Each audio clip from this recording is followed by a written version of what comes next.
ಇಂಥ ಕೆಟ್ಟ ರಾಜಕಾರಣಿಗಳಿಗೆ ದೇಶದಿಂದ ಗಡಿಪಾರು ಮಾಡಬೇಕು. ಈಗ ಆಲ್ರೆಡಿ ಅವರು ಹೇಳೋದೇ ಕೇಳದೇ ಗಡಿಪಾರಾಗಿ ಉಡಿ ಹೋಗಿದಾರ.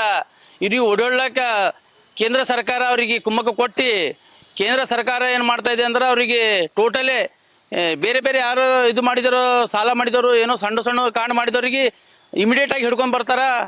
ಆದರೆ ಇಂಥ ಕೆಟ್ಟ ರಾಜಕಾರಣಿಗೆ ಬೆಂಬಲವಾಗಿ ಕೇಂದ್ರ ಸರ್ಕಾರ ನಿಂತು ಅವರಿಗೆ ಉಡಿ ಹೋಲಕ್ಕೆ ಕೂಡ ಸಪೋರ್ಟ್ ಮಾಡಿ ತರಕ್ಕೆ ಸಪೋರ್ಟ್ ಮಾಡ್ತಾ ಇಲ್ಲ. ತರಕ್ಕೆ ಇವ್ರಿಗೆ ಏನು ರೋಗ ಬಂದಿದೆ ಅಂತ ಗೊತ್ತಾಗ್ತಾ ಇಲ್ಲ. ಅವ ಕಳ್ಳೆ ಇಲ್ಲ ಅಂದಮೇಲೆ ಮತ್ತೆ ಬಂದು ಪ್ಲೇಸ್ಮೆಂಟ್ ಮಾಡಬೇಕು. ಯಾಕೆ ಆ ಕಡೆ ಈ ಕಡೆ ತಿರುಗಾಡ್ತಾನೆ? ಉತ್ತರ ಸಿಗಬೇಕಲ್ಲ. ಅವ ಏನಾದರೂ ಮಾಡಿದಾನಂತೆ ಆ ಕಡೆ ಈ ಕಡೆ ತಿರುಗಾಡ್ತಾನೆ ಕದ್ದು. ಅದ್ರ ಸಲುವಾಗಿ ಅತಿ ಶೀಘ್ರದಲ್ಲಿ ಸರ್ಕಾರ ಅವ್ರ ಮೇಲೆ ತನಿಖೆ ಮಾಡಿ ಕ್ರಮ ಕೈಗೊಳ್ಬೇಕು. ಆಮೇಲೆ ಏನು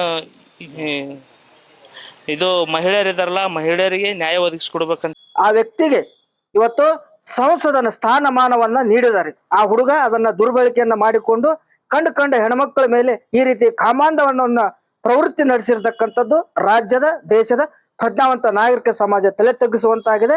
ಆ ಹುಡುಗನಿಗೆ ಕಠಿಣವಾಗಿರ್ತಕ್ಕಂಥ ಶಿಕ್ಷೆ ಆಗಬೇಕು.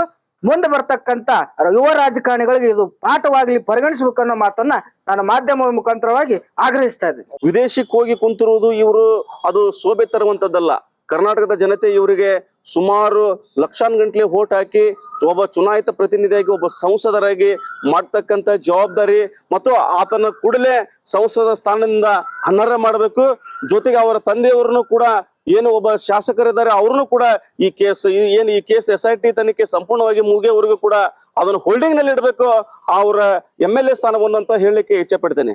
ಬರೀ ಟಿವಿ ಹಚ್ಚಿದ್ರೆ ಬರೀ ಪೆನ್ ಡ್ರೈವ್ ಅಂತ ಅದು ವಿದೇಶಕ್ಕೆ ಹೋದಂತ ಸಿಕ್ಕಲ್ಲ ಸುದ್ದಿ ಸರ್. ನಮಗಂತೂ ಏನಾಗೈತೆ ಅಂದ್ರೆ ಈ ಒಂದು 10 ರಿಂದ 12 ದಿವಸ ಆತ ಬರೀ ಅದ ಸುದ್ದಿನ ಕೇಳೋದಾಗೈತಿ. ಅದಕ್ಕೆ ದಯವಿಟ್ಟು ಪ್ರಜ್ವಲ್ ರೇವಣ್ಣ ಇರಲಿ, ಸಂಬಂಧಪಟ್ಟ ಅಧಿಕಾರಿಗಳು ಅವ್ನ ಕರ್ಕೊಂಬಂದು ಈ ಬೇರೆ ಸುದ್ದಿಗೆ ಆಮೇಲೆ ಈ ಮಾಧ್ಯಮದವರಿಗೆ ಬೇರೆ ಏನು ವಿಷಯ ಇಲ್ಲ, ಬರೀ ಇದೇ ಒಂದು ನೋಡೋದಾಗೈತೆ. ಅದಕ್ಕೆ ದಯವಿಟ್ಟು ಅವ್ನ ಏನಾರು ಮಾಡಿ ಪೊಲೀಸರು ಹಿಡ್ಕೊಂಬಂದು ಬಿಟ್ಟೆ ಅಂದ್ರೆ ಬೇರೆ ಅಭಿವೃದ್ಧಿ ಕೆಲಸಗಳು ಹಾಗೂ ಇವು ಬಹಳ ಸುಧಾರಣೆ ಕೆಲಸಗಳು ಟಿವಿ ಒಳಗ ನೋಡಕ ಸಿಗುತ್ತೆ ಅಂತ ಹೇಳಕ್ ನಾ ಇಷ್ಟಪಡ್ತೇನೆ. ಏನು ನಮ್ಮ ಕನ್ನಡಿಗರು ನಿಮ್ಮ ಸಂಸದನ ಆಯ್ಕೆ ಮಾಡಿದ್ದೀರಾ, ಮಾಡಿ ನಿಮ್ಮನ್ನ ಒಂದು ಸ್ಥಾನಕ್ಕೆ ಕುಂಡ್ರಿಸಿದ್ದಾರೆ. ನಮ್ಮ ಹೆಣ್ಮಕ್ಳಿಗೆ ಈ ತರ ಮಾಡಿ ನೀನೇನು ಹೋಗಿ ಫಾರಿನಲ್ಲಿ ಕೂತಿದ್ಯಾ, ಪುಸ್ಟ್ ನೀನು ಕರ್ನಾಟಕಕ್ಕೆ ಬಂದು SIT ಗೆ ಶರಣಾಗತಿ ಆಗಿ ನೀನು ಏನಂತ ನೀನು ತೋರಿಸ್ಕೊಂಡ್ರೆ ಆವಾಗ ನೀನು ಮಾಡಿದ್ಯಾ ಮಾಡಿಲ್ಲ ಅಂತ ಗೊತ್ತಾಗ್ತೈತೆ. ಒಂದ್ ಮನೆ ಕೆಲ್ಸದವ್ರಿಗೂ ಬಿಟ್ಟಿಲ್ಲ, ಒಂದ್ ಮುದುಕಿಯರ್ಗೂ ಬಿಟ್ಟಿಲ್ಲ. ಅಂತವನ್ಗೆ ಇವರು ವಿದೇಶಕ್ಕೆ ಕಳ್ಸಿದಾರೆ ಅಂದ್ರೆ ಇದು ತಪ್ಪು. ಅವ್ರು ಎಷ್ಟೋ ದೊಡ್ಡ ಕುಟುಂಬದವ್ರು ಇದ್ರು ಅವ್ ಮಾಡಿದ ತಪ್ಪಂತ ನಾವ್ ಹೇಳ್ತೇವೆ.